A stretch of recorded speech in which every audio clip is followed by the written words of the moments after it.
Hello viewers, আসসালামু আলাইকুম। কেমন আছেন? আশা করি ভালো আছেন। আলহামদুলিল্লাহ আমরা ভালো আছি। আপনাদের সবাইকে আরেকটি নতুন ব্লগে স্বাগত। এই যে এখানে আমি রুই মাছের লেজাগুলো ভালো করে ধুয়ে নিয়েছি। ধুয়ে একটু আড়াআড়ি করে কেটে নিয়েছি যাতে এটার ভিতরে মশলাটা ঢুকে। আজকে আমি রুই মাছের লেজার ভর্তা বানাবো।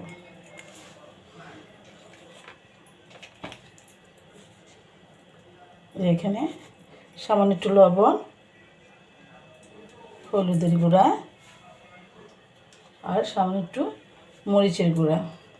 মরিচের গুঁড়োটা ইচ্ছে করলে আপনারা নাও দিতে পারেন, কারণ মরিচের গুঁড়োটা দিলে আমার কাছে খুব ভালো লাগে। মাছটা ভাজলে মাছের কালারটা খুব লাল লাল হয় আর খুব ভালো লাগে। যেভাবে আমি মাছটা ডলে ডলে ভালোভাবে মাছের শরীরে হলুদ আর লবণ মরিচ মাখিয়ে নিই।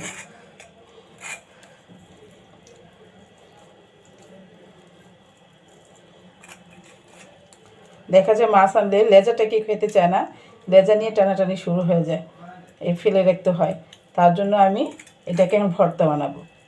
ভর্তা করলে দেখা যাবে সবাই কম বেশি খাবে। ভালোভাবে মাখিয়ে নিলাম। এই যে এখন আমি এখানে একটা কড়াইতে তেল গরম করতে দিয়ে দিয়েছি।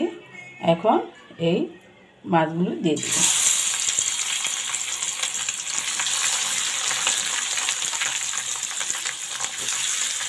মাছগুলো এমনভাবে ভাজতে হবে যাতে শক্ত না হয়ে যায়, নরম থাকে, ভিতরে সিদ্ধ হবে আর নরম থাকে। এভাবে ভাজতে হবে। মাছটাকে ভালোভাবে উল্টিয়ে পাল্টিয়ে ভেজে নিচ্ছি যাতে ভিতরে কাঁচা না থাকে আর শক্ত না হয়ে যায়।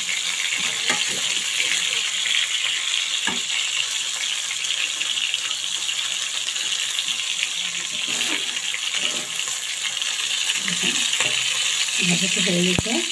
এখন আমি মাছটাকে উঠিয়ে নিই।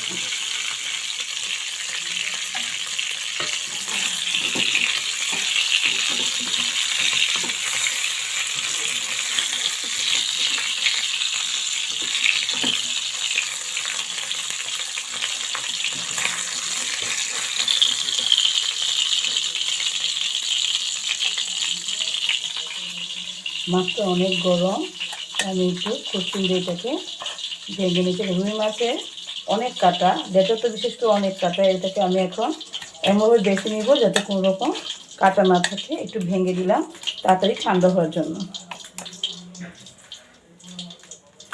মাছটা বেছে আমি আবার আসছি। মাছগুলো ভেজে যে ঠান্ডা করে নিয়েছি। এখন ঠান্ডা হয়েছে এই যে একে একে, কারণ রুই মাছের লেজে অনেক কাটা থাকে।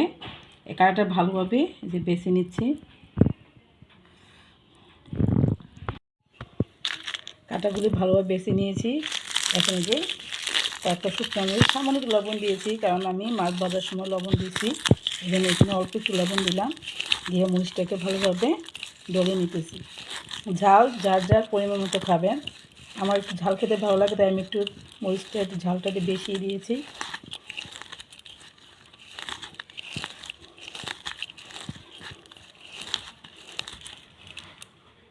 বড় সাইজের একটা পেঁয়াজ কুচি করে নিলাম। অনেকে যারা কাঁচা পেঁয়াজ খেতে ভালো লাগে না, তারা একটু হালকা কড়াইতে বা ভেজে নেবেন।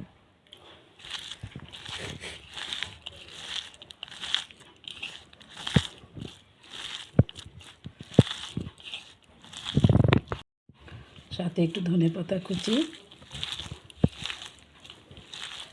ভালোভাবে এখন পেঁয়াজের সাথে ডলে নিব। এই যে মাছ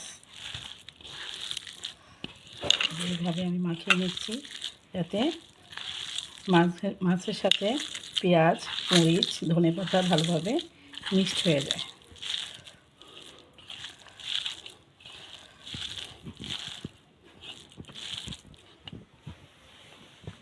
সাথে দিব সরিষার তেল।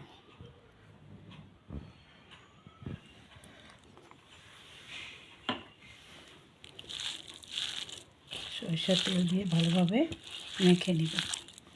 ভর্তা বানাতে বানাতে আমার খুব খিদে পেয়ে গেছে, মনে হচ্ছে আমি এখনই খেয়ে ফেলি।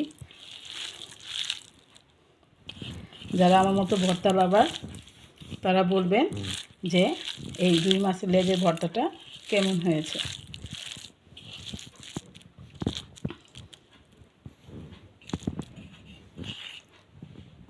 ভর্তাটা ভালোভাবে মাখিয়ে আমি এইভাবে এটা গোল গোল শেপ করে রেখে দিচ্ছি।